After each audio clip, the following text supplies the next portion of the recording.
Brought to you by Vigor, co-powered by Sensodyne and Vimal. ಬಾಯಲ್ಲಿ ಹೇಳಿ ಕೇಸರಿ. Associate sponsor Ultratech Cement. Parappana Agrahara ಜೈಲಿನಿಂದ ರೇವಣ್ಣ ಅವರು ಹೊರ ಬಂದಿದ್ದಾರೆ. ಕಾರಣ ನಿನ್ನೆ ಅವರಿಗೆ ಷರತ್ತುಬದ್ಧ ಜಾಮೀನು ಸಿಕ್ಕಿತ್ತು. ನಿನ್ನೆ ಸಮಯ ಆದಂತಹ ಕಾರಣಕ್ಕಾಗಿ ಅವರ ಬಿಡುಗಡೆ ಸಾಧ್ಯ ಆಗಿರಲಿಲ್ಲ. ಇವತ್ತು ಬಿಡುಗಡೆ ಆಗಿದ್ದಾರೆ. ಜೈಲಿನಿಂದ ಮಾಜಿ ಸಚಿವ ರೇವಣ್ಣ ಬಿಡುಗಡೆ ಆಗಿದ್ದಾರೆ. ಜೈಲಿನ ಹೊರಗೆ ಈ ಸಂದರ್ಭದಲ್ಲಿ ಅಭಿಮಾನಿಗಳು ಸಂಭ್ರಮಾಚರಣೆಯನ್ನ ಮೆರೆತಾರೆ. 6 ದಿನಗಳ ಜೈಲು ವಾಸದಿಂದ ರೇವಣ್ಣ ಅವರಿಗೆ ಮುಕ್ತಿ ಸಿಕ್ಕಿದೆ.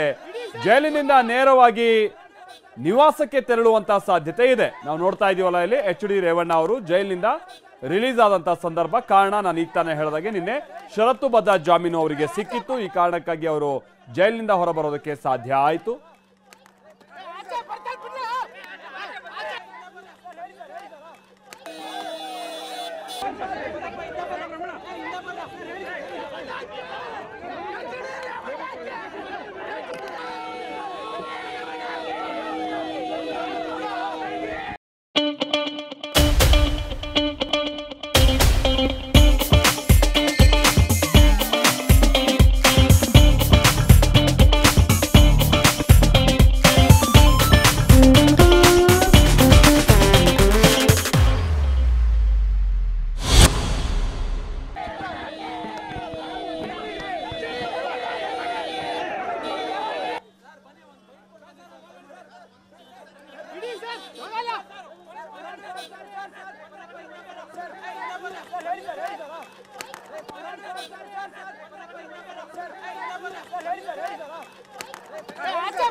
ಸೊ ಅಂತೂ ರೇವಣ್ಣ ಅವರು ಬಹಳ ಕಷ್ಟದ ದಿನಗಳನ್ನು ಎದುರಿಸ್ತಾ ಇರುವಂತಹ ಈ ಸಂದರ್ಭದಲ್ಲಿ ಅವರಿಗೆ ಸ್ವಲ್ಪ ರಿಲೀಫ್ ಅಂತ ಅಂದ್ರೆ ಅದು ಜೈಲಿನಿಂದ ಹೊರಬರೋದಕ್ಕೆ ಅವಕಾಶ ಸಿಕ್ಕಿರುವಂತದ್ದು, ಅದು ಜಾಮೀನು ಸಿಗುವ ಮುಖೇನವಾಗಿ. ನಾವು ನೋಡ್ಬೇಕಿದೆ ಅವರೀಗ ಪದ್ಮನಾಭನಗರದಲ್ಲಿರುವಂತಹ ದೇವೇಗೌಡರ ನಿವಾಸಕ್ಕೆ ಹೋಗ್ತಾರೋ ಅಥವಾ ಬಸವನಗುಡಿಯ ತಮ್ಮ ನಿವಾಸಕ್ಕೆ ಹೋಗ್ತಾರೋ ಅಥವಾ ಹೊಳೆ ನರಸೀಪುರದ ಕಡೆಗೆ ಹೋಗ್ತಾರೋ ಅನ್ನುವಂತನ್ನ ನೋಡ್ಬೇಕಿದೆ.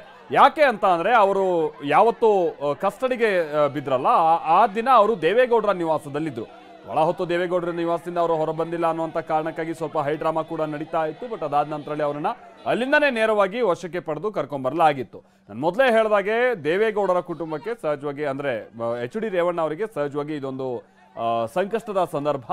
ಆಮೇಲೆ ಇನ್ನೊಂದು ಸಂಗತಿ ಅಂತ ಅಂದ್ರೆ ನಾವು ಇಲ್ಲಿ ನೋಡಬಹುದಾಗಿದೆ ಕೂಡ ಬಹಳ ಅವರು ಒಂದು ರೀತಿ ಕುಗ್ಗಿ ಹೋದಂಥ ರೀತಿಯಾಗಿ ಕಂಡು ಬರ್ತಾ ಇದ್ದಾರೆ. ಅಂದರೆ ಅವರ ಮುಖಚಾರೆ ನೋಡಿದಂಥ ಸಂದರ್ಭದಲ್ಲಿ ಅದಕ್ಕೆ ತಕ್ಕ ಹಾಗೆ ನಿನ್ನೆ GT ದೇವೇಗೌಡ ಅವರು ಅವರನ್ನ ನೋಡೋಕೆ ಹೋದಂಥ ಸಂದರ್ಭದಲ್ಲಿ ಅವರು ಕೂಡ ಅದನ್ನೇ ಹೇಳ್ತಾ ಇದ್ರು. ಬಹಳ ಹತ್ತು ಬಿಟ್ಟರು ಅನ್ನುವಂಥ ವಿಚಾರವನ್ನೆಲ್ಲ ಅವರು ಪ್ರಸ್ತಾಪ ಮಾಡ್ತಾ ಇದ್ರು. ಹೌದು, ರೇವಣ್ಣ ಅವರು ಬಹಳ ಸಂದರ್ಭದಲ್ಲಿ ನಾವು ನೋಡ್ತಾ ಇರ್ತೀವಿ ಕೆಲಸ ಕಾರ್ಯ ಅನ್ನುವಂಥ ವಿಚಾರ ಬಂದಂಥ ಸಂದರ್ಭದಲ್ಲಿ ಬಹಳ strict and rough and tough ಆಗಿರ್ತಾರೆ. ಬಹಳ ಒರಟು ಇರುತ್ತೆ ಕೆಲವೊಂದು ಸಂದರ್ಭದಲ್ಲಿ ಅವರ ಮಾತುಗಳು. ಆದರೆ ಮಗ ಮಾಡಿದಂಥ ಎಡವಟ್ಟು ಅವರನ್ನು ಈ ಒಂದು ಸಂಕಷ್ಟದ ಸುಳಿಯಲ್ಲಿ ಸಿಕ್ಕಾಕುವಂಥ ರೀತಿಯಾಗಿ ಸನ್ನಿವೇಶವನ್ನು ಸೃಷ್ಟಿಸಿತು.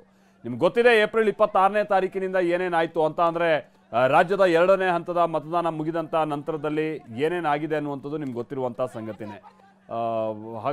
ಮೊದಲನೇ ಹಂತದ ಮತದಾನ ಮುಗಿದಂಥ ನಂತರದಲ್ಲಿ ಹೀಗಾಗಿ ರೇವಣ್ಣ ಅವರು ಈ ವಿಚಾರದಲ್ಲಿ ತನಗೆ ಇಂಥ ಸನ್ನಿವೇಶ ಬರ್ಬೋದು ಅನ್ನುವಂಥದ್ದನ್ನ ಬಹುಶಃ ನಿರೀಕ್ಷೆ ಕೂಡ ಮಾಡಿರಲಿಲ್ಲ. ಅದರಲ್ಲೂ ಕಿಡ್ನ್ಯಾಪ್ ಕೇಸು ಈ ರೀತಿಯಾದಂಥ ಪ್ರಕರಣಗಳಲ್ಲೆಲ್ಲ. ಬಟ್ ಮಗನ ವಿರುದ್ಧವಾಗಿ ಸಾಲು ಅತ್ಯಾಚಾರದ ಪ್ರಕರಣಗಳು ಒಂದು ಕಡೆ ದಾಖಲಾಗ್ತಾ ಇದ್ರೆ ತಂದೆ ವಿರುದ್ಧವಾಗಿ ದಾಖಲಾದಂಥ ಕಿಡ್ನ್ಯಾಪ್ ಪ್ರಕರಣ ಅವರನ್ನು ಭಾಳ ಸಮಸ್ಯೆಗೆ ದೂರ್ತು. ಆಮೇಲೆ ಇನ್ನೊಂದು ವಿಚಾರ ಅಂತಾನೆ ಅದನ್ನು ಅವರು ಇದು ಭಾಳ ಷಡ್ಯಂತ್ರ ನಡೆದಿದೆ ನನ್ನ ವಿರುದ್ಧವಾಗಿ, ರಾಜಕೀಯ ಷಡ್ಯಂತ್ರ ಅನ್ನುವಂಥನ್ನ ಮೇಲಿನ ಮೇಲೆ ಆರೋಪ ಮಾಡ್ತಾ ಇದ್ದಾರೆ. ಅದಕ್ಕೆ ತಕ್ಕ ಹಾಗೆ ಆ ಕಿಡ್ನ್ಯಾಪ್ಗೆ ಒಳಗಾಗಿದ್ದಾಳೆ ಅಂತ ಏನು ಆ ಮಹಿಳೆ ಸಂತ್ರಸ್ತ ಮಹಿಳೆ ಏನಿದ್ರು ಅವ್ರದ್ದು ಕೆಲವೊಂದು ವಿಡಿಯೋಗಳು ವೈರಲ್ ಆಗಿದೆ. ರೇವಣ್ಣ ಅವರನ್ನೇ ನಾನು ಕಿಡ್ನಾಪ್ ಮಾಡಿರಲಿಲ್ಲ, ನನ್ನ ಕರ್ಕೊಂಬಂದು ನಾನು ಬಂದು ತೋಟದ ಮನೇಲಿ ಇದ್ದೀನಿ ಅಷ್ಟೇ, ಸ್ವಲ್ಪ ದಿವಸ ಕೆಲಸ ಇದ್ದಂಥ ಕಾರಣಕ್ಕೆ ತೋಟದ ಮನೇಲಿ ಇದ್ದೀನಿ ಅಷ್ಟೇ, ನನ್ನ ಯಾರು ಕಿಡ್ನಾಪ್ ಮಾಡಿ ಅದೆಲ್ಲ ಈಗ ಆ ವಿಡಿಯೋಗಳು ಹರಿದಾಡ್ತಾ ಇದೆ. ಇದರ ನಡುವೆ ಆಕೆ ಅರೆಸ್ಟ್ ಅಂದರೆ ಆಕೆಯನ್ನು ವಶಕ್ಕೆ ಕೂಡ ಪಡೆಯಲಾಗುತ್ತೆ. ಅದಾದ ನಂತರ ಆ ಸಂತ್ರಸ್ತೆಯಿಂದ 164 ಹೇಳಿಕೆ CRPC 164 ಹೇಳಿಕೆ ಕೂಡ ಪಡೆಯುವಂಥ ಕಾರ್ಯ ಆಗುತ್ತೆ ನ್ಯಾಯಾಧೀಶರ ಮುಂದೆ. ಸೊ ಇದಕ್ಕೆ ಸಂಬಂಧಪಟ್ಟಂಗೆ ಬಹಳಷ್ಟು ಡೆವಲಪ್ಮೆಂಟ್ಸ್ ಆಗಿದೆ. ಯಾರ್ಯಾರು ಹೇಗೆ ಈ ಪ್ರಕರಣದಲ್ಲಿ ತಗಲಾಕೊಳ್ತಾ ಇದ್ದಾರೆ ಅನ್ನೋಂಥ ಊಹೆ ಕೂಡ ಮಾಡೋಕ್ಕಾಗ್ತಾ ಇಲ್ಲ. ಒಂದು ಕಡೆ ಕೆಲ BJPಯ ಲೀಡರ್ಗಳು ಇದಕ್ಕೆ ಸಿಕ್ಕಾಕೊಳ್ತಾ ಇದ್ದಾರೆ, ಇನ್ನೊಂದು ಕಡೆ ಕಾಂಗ್ರೆಸ್ ಲೀಡರ್ಗಳು ಇದ್ರ ಹಿಂದೆ ಇದ್ದಾರೆ ಅನ್ನೋಂಥದ್ದು ಆರೋಪ ಮಾಡಲಾಗ್ತಾ ಇದೆ. ಮತ್ತೊಂದು ಕಡೆ ಈ ಪ್ರಕರಣವನ್ನು ಭಾಳ ಹಿಂದೆಯಿಂದನೂ ಕೂಡ ಸಮಯ ಸಿಕ್ಕಂಥ ಸಂದರ್ಭದಲ್ಲಿ ಪ್ರಸ್ತಾಪ ಮಾಡ್ತಾ ಇದ್ದಂಥ ದೇವರಾಜೇಗೌಡರು ಅವ್ರ ವಿರುದ್ಧ ಮತ್ತೊಂದು ಯಾವುದೋ ಕೇಸ್ ದಾಖಲಾಗಿ ಅವರು ಕೂಡ ಅರೆಸ್ಟ್ ಆಗಿದ್ದಾರೆ. ಹೀಗಾಗಿ ಇದರ ಸುಳಿ ಜಾಲ ಯಾವ ಕಡೆಗೆ ವ್ಯಾಪಿಸ್ತಾ ಇದೆ ಅನ್ನುವಂಥ ಊಹೆ ಕೂಡ ಮಾಡೋಕ್ಕಾಗ್ತಾ ಇಲ್ಲ. ಒಂದು ಕಡೆ ಪುತ್ರ ಇನ್ನೂ ಕೂಡ ಅಪ್ಸ್ಕ್ಯಾಂಡ್ ಆಗಿದ್ದಾರೆ, ಜರ್ಮನಿಲಿದ್ದಾರೋ ದುಬೈನಲ್ಲಿದ್ದಾರೋ ಪತ್ತೆ ಇಲ್ಲ. ಒಟ್ಟಿನಲ್ಲಿ ಆ ಪ್ರಜ್ವಲನ ಭಾರತಕ್ಕೆ ಕರೆತರುವಂಥ ನಿಟ್ಟಿನ ಪ್ರಯತ್ನಗಳು SIT ಮಾಡ್ತಾ ಇದೆ. ಮತ್ತೊಂದು ಕಡೆ ರೇವಣ್ಣ ಅವ್ರು ನೋಡಿ ಇಲ್ಲಿ ಪಾಪ ಅವರು ಅಲ್ಲಿ ಕೂತಿರುವಂಥ ಸಂದರ್ಭದಲ್ಲಿ ನಾವು ನೋಡಬಹುದಾಗಿದೆ, ಕೈ ಮೇಲೆ ತಲೆ ಇಟ್ಟು ಅವರು ಒಂದು ರೀತಿ ರಿಲೀಫ್ ಮಾಡಲಿರುವಂಥ ರೀತಿಯಾಗಿ ಅವರು ಕಂಡು ಬರ್ತಾ ಇದೆ. ಬಟ್ ಇಷ್ಟೆಲ್ಲ ಘಟನೆಗಳಾದಂಥದ್ದು ಅದು ಬೇಡದೇ ಇರುವಂಥ ವಿಚಾರವಾಗಿ ಅವರಾಗಿರುವಂಥ ಅರೆಸ್ಟು, ಅದಾದ ನಂತರ ಅವರು ವಿರುದ್ಧವಾಗಿ ದಾಖಲಾಗಿರುವಂಥ ಪ್ರಕರಣ ಬಹುಶಃ ಚಿಕ್ಕ ವಯಸ್ಸಿಂದನೂ ಕೂಡ ಇಂತಹದ್ದೆಲ್ಲ ಅವ್ರು ಎದುರಿಸಿ ಅಂದರೆ ಈ ರೀತಿಯಾದಂಥ ಕೇಸ್ಗಳನ್ನೆಲ್ಲ ಅವ್ರ ವಿರುದ್ಧವಾಗಿ ಆರೋಪ ಬರೋದು, ಅದಕ್ಕೆ ಸಂಬಂಧಪಟ್ಟಂಗೆ ಜೈಲು ಕೋರ್ಟು ಕಟ್ಕಟೆ ಇದೆಲ್ಲ ಮೊದಲು ಅವರಿಗೆ. ಹಾಗಾಗಿ ಸಹಜವಾಗಿ ಭಾಳ ಒಂದು ರೀತಿ ಕುಗ್ಗೋದಂಥ ರೀತಿಯಾಗೇ ಇದ್ದರು. ಈಗ ಅವ್ರಿಗೆ ಒಂದು ಹಂತದಲ್ಲಿ ರಿಲೀಫ್ ಸಿಕ್ಕಿರುವಂಥದ್ದು ನೀವು ಕೂಡ ಈಗ TV9 ಕ್ಯಾಮ್ರಾದಲ್ಲಿ ನೋಡ್ತಾ ಇದ್ರಿ.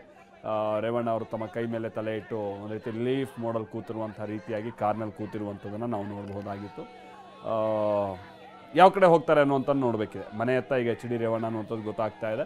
ಆಮೇಲೆ ಜೈಲಿನಲ್ಲಿದ್ದಂಥ ಸಂದರ್ಭದಲ್ಲೂ ಕೂಡ ಅವ್ರಿಗೇನು ಭಾಳ ವಿಶೇಷವಾದಂಥ ಸವಲತ್ತುಗಳನ್ನುವಂಥದ್ದೇನು ಇರಲಿಲ್ಲ. ಆಮೇಲೆ ಈ ಕಾರಣಕ್ಕಾಗಿಯೇ ಒಂದಷ್ಟು ಅವರ ಆರೋಗ್ಯದಲ್ಲೂ ಕೂಡ ಭಾಳ ಏರುಪೇರಾಯಿತು ಅನ್ನುವಂಥದ್ದನ್ನು ಕೂಡ ನಾವು ಕೇಳ್ಪಟ್ಟಿದ್ವಿ. ಅಂದರೆ ಅದರಲ್ಲಿ ಪ್ರಮುಖವಾಗಿ ಅವರಿಗೆ ವಿಪರೀತವಾದಂಥ ಹೊಟ್ಟೆ ನೋವು, ಮೇಲಿನ ಮೇಲೆ ಅವರಿಗೆ ಹೊಟ್ಟೆ ನೋವು ಕಾಣಿಸ್ಕೊಳ್ತಾ ಇತ್ತು ಅನ್ನುವಂಥದ್ದು ನಾವು ಕೇಳ್ಪಡ್ತಾ ಇದ್ವಿ. ತಮ್ಮ ಇತಿಮಿತಿಯಲ್ಲಿ ಎಷ್ಟು ಸಾಧ್ಯನೋ ಅಷ್ಟಕ್ಕೆ ನಾನು ಅಂದರೆ ವಿಚಾರಣೆಗೆ ಸಂಬಂಧಪಟ್ಟ ಹಾಗೆ ತನಿಖೆಗೆ ಸಂಬಂಧಪಟ್ಟ ಹಾಗೆ ಅವರು ಕೋಆಪ್ರೇಟ್ ಮಾಡೋ ಪ್ರಯತ್ನ ಕೂಡ ಪಟ್ಟಿರ್ಬೋದು. ಬಟ್ SIT ಇಲ್ಲ, ಇವರು ಸರಿಯಾಗಿ ತನಿಖೆಗೆಲ್ಲ ಸಹಕರಿಸಿಲ್ಲ ಅನ್ನುವಂಥದ್ದನ್ನು ಆರೋಪವನ್ನು ಕೂಡ ಮೇಲಿನ ಮೇಲೆ ಮಾಡ್ತಾ ಇತ್ತು.